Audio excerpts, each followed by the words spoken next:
कहानी की शुरुआत होती है एक खुले मैदान में, जहां माइकल आसमान के खूबसूरत रंग देख रहा है। अचानक एक गोली चली और एक औरत चीखी, जिसके बाद माइकल झट से उठ गया और समझा कि ये सब सिर्फ एक सपना था। उस रात वो कसीनो में गया जहां वो पिछले 3 महीने से काम कर रहा है। इतने दिनों में उसने पूरा कसीनो अच्छे से याद कर लिया था। हर कैमरा कहां पर है, हर एक एम्प्लॉय का रूटीन क्या है, सब कुछ। उसने सबके साथ दोस्ती कर ली थी, उनकी पसंद नापसंद आदतें सब कुछ पता था उसे। अब तो वो बड़े बड़े वीआईपी क्लाइंट्स को भी सर्व करने लगा, जहां उसे कई बार बहुत खुफिया बातें सुनने को मिल जाती। अपनी शिफ्ट खत्म होने के बाद माइकल ने अपने चेहरे से मेकअप हटाया। उसने अपना चेहरा बिल्कुल बदल रखा था। कोई बता ही नहीं सकता कि ये सेम आदमी है। असल जिंदगी में वो एक ठग है जो लोगों को बेवकूफ बनाकर उनसे पैसे लूटता है। वो कसीनो में छुप कर इसीलिए काम कर रहा था ताकि अंदर की पूरी जानकारी ले सके। 3 महीने तक यहाँ लगातार काम करने से उसने मशीन और टेबल्स में छोटे छोटे गैजेट्स लगा दिए थे और अब वो ढेर सारा पैसा जीतने के लिए पूरी तरह तैयार था। एक बिल्कुल नई अलग पहचान बनाकर वो कसीनो के अंदर गया और अपने फोन से एक छुपे हुए गैजेट को एक्टिवेट कर दिया, जिससे सभी कार्ड शफलिंग मशीन से अपने आप बाहर उड़ने लगे। फिर वो एक टेबल पर गया जहां उसने अपने मैग्नेटिक डाइस का इस्तेमाल किया। उसने पहले से वहां एक बटन लगाया था जिससे वो डाइस के रिजल्ट को बदल सकता है। फिर वो एक वीआईपी क्लाइंट के कमरे में गया जो कि सो रहा था, क्योंकि माइकल ने उसकी ड्रिंक में नशीली दवाई मिला दी थी। उसके बाद वीआईपी प्लेयर्स को प्राइवेट कमरे में ले जाया गया। तब माइकल ने उस बेहोश किए हुए आदमी का गोल्ड पास और कुछ फैंसी कपड़े चुरा लिए। माइकल तुरंत सर्विस एलिवेटर में गया और कंट्रोल पैनल में अपनी चिप डाल दी। जब एक एम्प्लॉय नए कार्ड्स को ले जा रहा था तो माइकल ने वीआईपी बनकर कहा कि कोई साला मुझे गलत फ्लोर पे छोड़ गया है, तुम सब की कंप्लेंट करूंगा मैं, ठीक है। जिसके बाद एम्प्लॉय थोड़ा डर गया और उसने कहा कि सर मैं लेकर चलता हूं आपको। लेकिन तभी माइकल ने अपने फोन की मदद से लाइट्स और एलिवेटर को बंद कर दिया। इस बात से एम्प्लॉय और घबरा गया कि वीआईपी अब और परेशान हो जाएगा और अब वो मदद बुलाने लगा कि जल्द से जल्द लिफ्ट को ठीक करो। इस सब के बीच ही माइकल ने बड़ी चालाकी से अपना बॉक्स वहां रख दिया और असली कार्ड्स हटा दिए। फिर सब कुछ वापस से ऑन करके वो वीआईपी रूम में गया, जहां एलेक्स नाम का एक आदमी भी है। माइकल ने स्पेशल चश्मे पहने थे जिससे वो कार्ड्स के नंबर देख सकता है। गेम शुरू हुई तो वो हर बार नहीं जीता ताकि शक न हो और दूसरे लोग और ज्यादा बेट लगाएं। फिर उसने बड़ी चालाकी से अपने कार्ड्स बिल्कुल परफेक्ट बना दिए और सारा पैसा लगा दिया। बाकी सब ने भी उसको देखते हुए सारे पैसे लगा दिए। अब वो एक ही झटके में करोड़ों जीतने वाला था। लेकिन तभी अचानक उसके पत्ते फिर से बदल गए।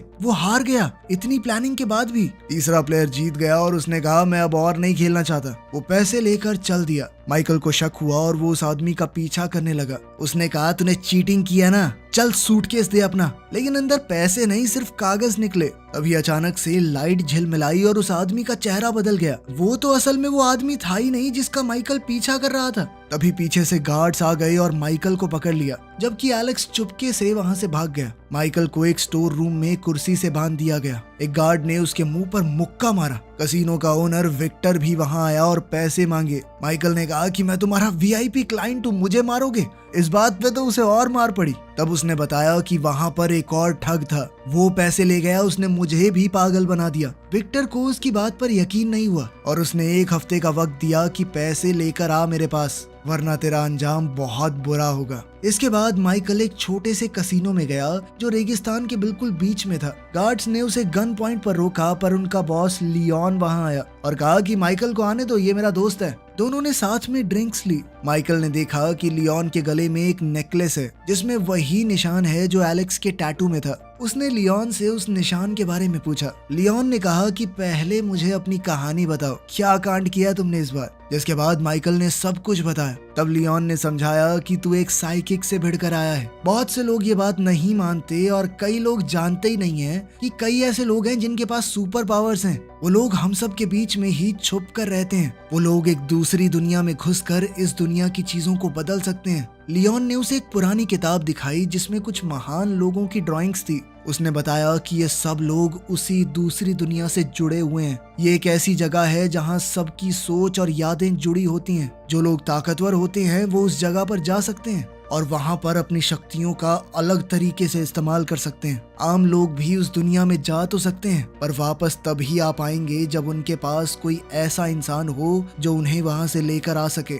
माइकल को ये सब सिर्फ एक मजाक लगा और वो हंसने लगा। लियोन इस बात से गुस्सा हो गया और उसने वो किताब निकाली जिसमें पावर वाले लोगों के नाम लिखे थे। उसने कहा कि जा एलेक्स को ढूंढ और पैसा लेकर आ।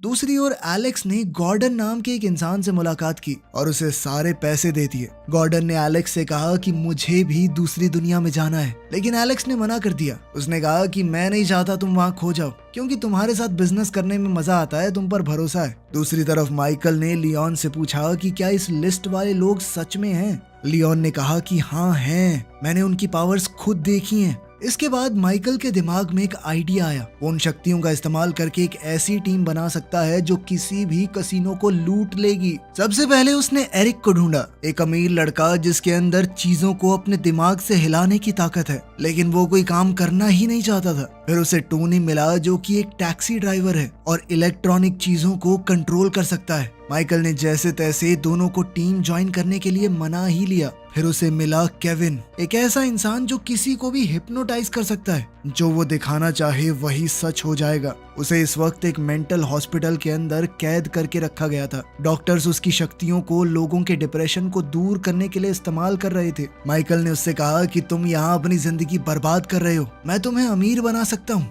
जब वो भागने के लिए तैयार हुआ तो नर्स भी उनके पीछे भागी। एरिक ने अपनी ताकत से चीजें उड़ाकर सभी पेशेंट्स को आपस में लड़वा दिया, जबकि टोनी ने अपनी ताकत से एम्बुलेंस को चालू किया और साथ ही गेट को खोल दिया। इस तरह वो सब बड़ी चालाकी से वहां से भाग गए। अगले दिन उन्होंने प्रैक्टिस की कि कसीनो में अपनी पावर्स कैसे इस्तेमाल करनी है। केविन अपनी ताकत से लोगों को हिप्नोटाइज करेगा और टोनी कैमरास को संभालेगा। उन सब की ताकत उस दूसरी दुनिया से आती थी। उस दूसरी दुनिया में जाकर एरिक अपने हाथों से डाइस को हिलाता था, तब वो असल जिंदगी में खुद ब खुद हिलने लगती थी। केविन बर्फ से बने एक इंसान को अपनी ताकत से कंट्रोल करता था और तब असल दुनिया में बाकी सब भी उसके कंट्रोल में आ जाते, जबकि दूसरी दुनिया में टोनी के आसपास एक बिजली का तूफान आया हुआ था और जिस भी इलेक्ट्रिक डिवाइस को वो हैक करता उसकी चिप उसके सामने आ जाती दूसरी दुनिया में। पहला टेस्ट उन्होंने लियोन के कसीनो में ही किया। शुरुआत में तो सब कुछ एकदम मक्खन चल रहा था, पर धीरे धीरे सिचुएशन बिगड़ गई।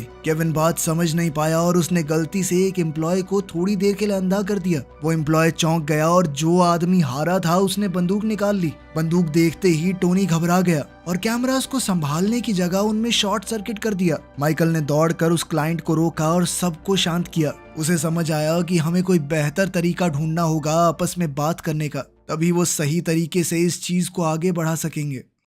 अगले दिन माइकल एक फ्यूनरल में गया जहां कई औरतें वेरोनिका से मदद मांग रही थी। तब कुछ काले कपड़े पहने आदमी वहां आए और वेरोनिका डर कर भाग गई। उसने अपने हेडफोन्स गिरा दिए जो कि माइकल ने उठाए। जब दूसरी गली से और आदमी आए, वेरोनिका एक पुरानी बिल्डिंग में छुप गई। माइकल ने उसके पास जाकर हेडफोन्स वापस दिए और कहा कि मैं उन आदमियों में से नहीं हूँ। वेरोनिका उससे दूर जाने लगी पर माइकल फिर भी उसके पीछे गया। वेरोनिका लोगों का दिमाग पढ़ सकती थी। उसने सीधे तौर पर माइकल से कहा कि मुझे तुम्हारे प्लान में कोई इंटरेस्ट नहीं है। तभी उन आदमियों में से एक ने उन्हें देख लिया। माइकल ने वेरोनिका को जल्द से जल्द वहां से भागने को कहा और उस आदमी को रोका। दूसरी तरफ गॉर्डन ने एलेक्स के कहने पर अपनी ट्रेनिंग शुरू की। एक दिमाग पर कंट्रोल करने वाले आदमी ने उसे दूसरी दुनिया में भेज दिया। अब गॉर्डन के पास भी ताकत थी लोगों के दिमाग को कंट्रोल करने की। जब उसका दिमाग बेहोश पड़ा था तो उसने एक पेंटर को मजबूर किया कि वो एक फेमस पेंटिंग की कॉपी बनाए। इसके बाद गॉर्डन ने म्यूजियम में काम करने वाले एक आदमी को कंट्रोल किया और कहा कि इस फेक पेंटिंग को असली पेंटिंग के साथ बदल दो।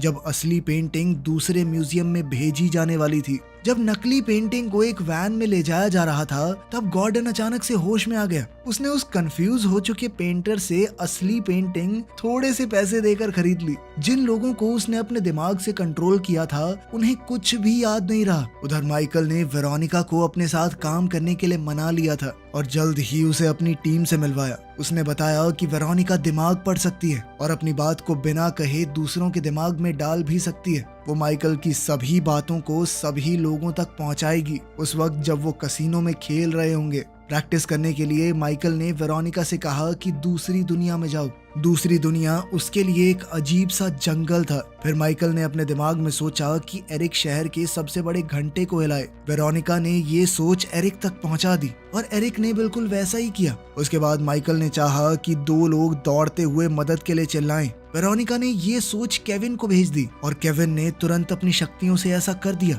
इसके बाद माइकल ने सोचा कि काश टोनी इस सारे एरिया की लाइट्स में शॉर्ट सर्किट कर दे ताकि लोग घबरा जाएं और सारे पंछी उड़ जाएं। आखिर में माइकल ने वेरोनिका से कहा कि सबके दिमाग में डाल दो कि एक भूकंप आ रहा है। वेरोनिका ने बिल्कुल ऐसा ही किया और इन सारी चीजों को साथ में मिलाकर लोगों को यकीन हो गया कि सच में भूकंप आ रहा है। सब लोग भागने लगे, सिर्फ माइकल की टीम वहां पर रही। इसके बाद माइकल ने एक रेस्टोरेंट से कुछ ड्रिंक्स चुरा ली और अपना प्लान समझाया। उन्हें अपना भेस बदल कर कसिनो में घुसना होगा। हर मेंबर अलग टाइम पर आएगा। सिर्फ वेरोनिका माइकल के साथ आएगी, उसकी मंगेतर बनकर। इसके लिए उन्हें अच्छे कपड़े और बढ़िया मेकअप चाहिए होगा। तो सब लोग शॉपिंग करने और स्टाइलिस्ट के पास गए। 2 दिन बाद टीम कसिनो पहुंच गई। माइकल ने खेलना शुरू किया और वेरोनिका ने बिल्कुल शांत रहकर उसके दिमाग को पढ़ना ताकि वो उसकी सोच को बाकियों तक भेज सके। टोनी अपनी बारी खेलते हुए कैमरास को कंट्रोल कर रहा था। एरिक माइकल के खिलाफ खेलने वालों में था और जानबूझकर सबको हरवा रहा था ताकि माइकल जीत सके। जब माइकल काफी सारा पैसा जीत गया तो वो और वेरोनिका दूसरे टेबल पर गए जहाँ केविन एम्प्लॉय को कंट्रोल कर रहा था। शुरू में सब कुछ सही चला पर फिर एरिक ने ज्यादा शराब पी ली और बार बार हार कर तंग आ गया। उसने कसिनो में घूमने वाली एक मशीन को खुद ब खुद कंट्रोल करके सारा पैसा जीतना शुरू कर दिया। वो वेरोनिका की मदद से अपनी मन की बात भेजने की बजाय सीधे सीधे माइकल से बातचीत करने लगा। टोनी भी ओवर एक्साइटेड हो गया और एक साथ बहुत सारी मशीन्स को कंट्रोल करने लगा। एक के बाद एक सब में जैकपॉट निकल रहा था उसका। इससे गार्ड्स को शक हो गया। उन्होंने एरिक और टोनी को पकड़ लिया। जब गार्ड्स उन्हें लिफ्ट तक लेकर आए तो बाकी टीम वहीं पर मौजूद थी। केविन ने गार्ड्स को हिप्नोटाइज करके वापस भेज दिया और टीम ने लिफ्ट में छुपकर बात की। माइकल ने उन्हें डांटा और समझाया कि अगर पकड़े गए ना तो जान से मार देंगे ये लोग, तुम जानते नहीं हो इन्हें। अब सबने वादा किया कि आगे से सिर्फ माइकल की बात मानेंगे। फिर वो सभी लोग आखिरी टेबल पर गए। माइकल ने अपने पूरे पैसे एक ही बेट में डाल दिए। केविन पत्ते बांटने वाले आदमी को कंट्रोल कर रहा था और एरिक डाइस को अपने हिसाब से हिला पा रहा था। उनका प्लान बिल्कुल सही चला और माइकल ने एक ही झटके में $10 मिलियन जीत लिए। फिर सब बीच पर गए, ड्रिंक्स पी और आग के आसपास जश्न मनाया। वेरोनिका थोड़ा दूर बैठी थी। माइकल उसके पास गया, कहने लगा कि हमारी काफी अच्छी टीम है, अगर साथ रहे तो बहुत पैसे कमा सकते हैं। लेकिन वेरोनिका ने साफ मना कर दिया। दोनों के बीच झगड़ा हुआ और दोनों ने एक दूसरे को बहुत बुरा भला कहा। उधर एलेक्स ने गॉर्डन के साथ डिनर किया और उसे कहा कि हमें ट्रेनिंग कैंसिल करनी होगी। एलेक्स ने कहा कि जब तक तुम्हें कोई ऐसा इंसान नहीं मिलता जिस पर तुम पूरा भरोसा कर सको, वहाँ पे फंसने का बहुत चांस है। गॉर्डन ने जब माइकल के बारे में पूछा तो एलेक्स ने बताया कि उसने नई टीम बना ली है। ये सुनकर गॉर्डन नाराज हो गया और बोला कि अब उन्हें कुछ करना पड़ेगा। अगली सुबह पूरी टीम कहीं जा रही थी और तभी अचानक एक एसयूवी उनका पीछा करने लगी। टोनी ने उससे बचने की कोशिश की पर तभी एक दूसरी एसयूवी भी आ गई। दोनों गाड़ियों ने उन्हें घेर लिया और टोनी को रोड के बीच में रुकना पड़ा। विक्टर अपने आदमियों के साथ निकला और पूरी टीम को पकड़कर उनके हाथ बांध दिए। माइकल ने कहा कि हमारे पास पैसा है, हम दे देंगे, पर विक्टर ने कहा कि मुझे तुम्हारे पैसे में नहीं, तुम्हारी ताकत के अंदर ज्यादा इंटरेस्ट है। माइकल के पास कोई ताकत थी नहीं, इसीलिए उसे पहाड़ी के किनारे ले जाकर गोली मार दी गई। उसका शरीर पहाड़ी से नीचे गिर गया। बाकी सबने ये देखा तो बहुत ज्यादा डर गए और अपनी दूसरी दुनिया में छुप गए। वो ये नहीं जानते थे कि ये सब कुछ एक चाल है। माइकल जिंदा है और उसे गॉर्डन के पास ले जाया गया, जो कि असल में उसका बाप है। गॉर्डन ने उसके हाथ खोल दिए। माइकल इस वक्त शॉक में था। उसे समझ आया कि उसके पिता ही ये सब करवा रहे थे। गार्ड्स ने उसे पकड़ लिया और गॉर्डन ने कहा कि तू 10 साल से मुझे इग्नोर कर रहा है, इसीलिए मुझे ऐसा करना पड़ा। याद है जब तू छोटा था हम दोनों एक खास दरवाजे के सपने देखते थे। अब मुझे पता है उस दुनिया में कैसे जाना है। थोड़े दिन बाद विक्टर के कसिनो में टोनी, केविन और एरिक को जबरदस्ती एम्प्लॉयज बनाया गया ताकि क्लाइंट्स को आसानी से हराया जाए। एक दिन जब वो अपने कमरे में वापस आए तो देखा कि बाथरूम में एक प्लम्बर काम कर रहा है। वो कोई और नहीं बल्कि माइकल था। उसने देखा कि वेरोनिका वहाँ नहीं थी। बाकी लोगों ने बताया कि उसने विक्टर के लिए काम करने से मना कर दिया था और तब से वो कोमा में है, क्योंकि माइकल की मौत देखने के बाद वो अपनी दूसरी दुनिया से बाहर ही नहीं आई। उस रात टेबल के ऊपर लाइट्स फ्लिकर होने लगी। टीम ने विक्टर को घेर लिया और कहा कि हम ये काम छोड़ रहे हैं। जिसके बाद गार्ड्स ने उन्हें एक स्टोर रूम में बंद कर दिया और एक नए गार्ड को वहां सिक्योरिटी के लिए तैनात कर दिया गया। ये भी भेस बदल के माइकल ही था। उसने सबको आजाद किया और भागने का प्लान समझाया। केविन ने एक गार्ड को मजबूर किया कि वो अपने की कार्ड से लॉक खोल दे, जबकि माइकल ने एक चाबी चुरा कर एलिवेटर को बेसमेंट में ही अटका दिया। आगे के कॉरिडोर में तो लेजर लगी हुई थी। माइकल ने टीम को वहां काम पर लगाया और खुद वेरोनिका को ढूंढने गया। उसने हिसाब लगा लिया था कि वेरोनिका किस कमरे में बंद होगी। उसने एक मास्क पहना और गैस बॉम्ब गिरा दिया वहां पर। गार्ड को ढेर करने के बाद उसने वेरोनिका को उसके कमरे से बचाया। टोनी ने कुछ लेजर्स तो बंद कर दिए पर सारे नहीं। अब इतनी जगह बन गई थी कि एरिक ध्यान से बीच बीच से निकलकर तिजोरी तक पहुंच सकता था। उसने अपनी ताकत का इस्तेमाल करके तिजोरी खोलना शुरू किया। लेजर तो बंद हो गई थी पर अलार्म बज गया। गार्ड्स तिजोरी वाले कमरे की तरफ दौड़ने लगे, लेकिन लिफ्ट काम कर नहीं रही थी और दूसरी ओर एक हिप्नोटाइज्ड एम्प्लॉय उन सब के ऊपर गोली चला रहा था। गार्ड्स ने हमला करके उस हिप्नोटाइज्ड आदमी को गिरा दिया और जल्द से जल्द कॉरिडोर में घुस गए, लेकिन तब तक एरिक ने तिजोरी खोल ली थी। वो सब अंदर घुस गए और दरवाजा बंद कर लिया। विक्टर ने अपने आदमियों से कहा कि जैसे ही ये लोग बाहर आएंगे उन्हें मार दिया जाए। तभी माइकल ने बताया कि प्लान तब तक खत्म नहीं होगा जब तक वेरोनिका नहीं जाग जाती। सबने उसे समझाया कि अगर तुम उस दुनिया में गए इसे बाहर लाने के लिए तो मर भी सकते हो, तुम्हारे पास शक्तियां नहीं है। लेकिन माइकल ने फिर भी जाने का फैसला किया। केविन ने अपनी शक्ति से उसे हिप्नोटाइज करके दूसरी दुनिया में भेज दिया। माइकल एक सफेद सी जगह पर पहुंच गया जहां उसकी जिंदगी की सारी चीजें तैर रही थी। उसे बीते हुए कल की आवाजें आ रही थी। माँ की मौत, पुराने इलीगल काम, जेल का समय, सब कुछ याद आ गया उसे। जल्द ही उसे वेरोनिका की आवाज भी सुनाई दी, जिसमें उसने माइकल को एक खुदगर्ज इंसान कहा। एक दरवाजा आया और माइकल उसके पार चला गया। वो एक बड़े से मैदान में जा गिरा जहाँ कई दरवाजे हैं और आसमान के रंग बहुत खूबसूरत। ऐसा लग रहा था एक तूफान आने वाला है, तो वो एक दरवाजे के पीछे छुप गया। वो तूफान बहुत तेज था, लगभग उसे मार ही देता, लेकिन माइकल ने अपना हाथ उठाया और तूफान रुक गया। एक इशारे से उसने पूरे तूफान को जमीन पर गिराकर मैदान साफ कर दिया। फिर माइकल जमीन पर बैठा और वेरोनिका की यादों पर ध्यान दिया। अचानक जमीन फटने लगी और वो मैदान शहर में बदल गया। माइकल सीढ़ियां चढ़कर ऊपर गया और देखा वेरोनिका आसमान के रंग देख रही है। जब उसने पास जाने की कोशिश की तो देखा कि उसके आसपास एक फोर्स फील्ड है, एक अदृश्य ताकत जिसे वो नहीं तोड़ सकता। उसने जोर जोर से धक्का दिया और चिल्लाया, लेकिन वेरोनिका ने जवाब नहीं दिया। फिर माइकल ने सोचा कि अपने दिमाग से उस तक बातें पहुंचाने की कोशिश करता हूँ। इससे बिल्डिंग्स नीचे गिरने लगी और वो एक खाली जमीन पर बारिश के नीचे आ गया। वो फोर्स फील्ड अभी भी वेरोनिका के आसपास उसकी सुरक्षा कर रही थी, लेकिन अब वो माइकल की आवाज सुन सकती है। उसने कहा कि वो असली दुनिया में वापस नहीं जाना चाहती, क्योंकि वहाँ उसे किसी से मतलब नहीं है, कोई उसका इंतजार नहीं कर रहा। माइकल ने समझाया कि मैं जिंदा हूँ, लेकिन वेरोनिका ने उसकी बात पर विश्वास नहीं किया। तब माइकल ने उनकी पहली बार मिलने की याद भेजी। दोनों भागे और जब माइकल छत पर आया तो उसने वेरोनिका से कहा कि तुम्हारे पास कोई और हो ना हो, मैं जरूर हूँ। वेरोनिका ने माइकल का हाथ पकड़ा और दोनों एक मैदान में वापस आ गए जहाँ हर तरफ दरवाजे थे।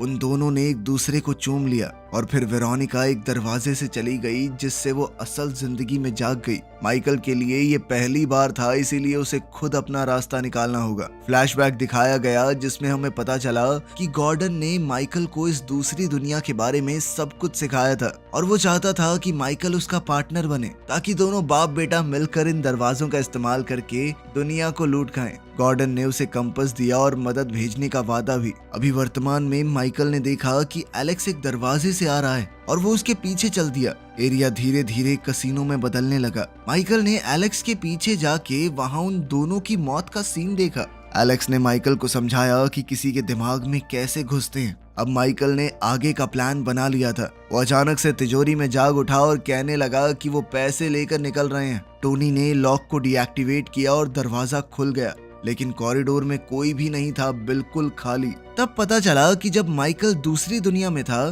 तो उसने विक्टर के दिमाग में घुसकर उसे ऐसा भरोसा दिला दिया कि टीम तो पैसे लेकर पहले ही भाग चुकी है। जिसके बाद विक्टर ने अपने गार्ड्स को कहा कि जल्दी से बाहर जाकर उन्हें ढूंढो, और यही वजह थी खाली कॉरिडोर की। इसके बाद तो टीम बड़ी आसानी से पूरे पैसे लेकर वहां से निकलकर भाग गई। वीडियो पसंद आई तो लाइक कर देना, चैनल को सब्सक्राइब कर लेना। मिलते हैं अगली वीडियो में।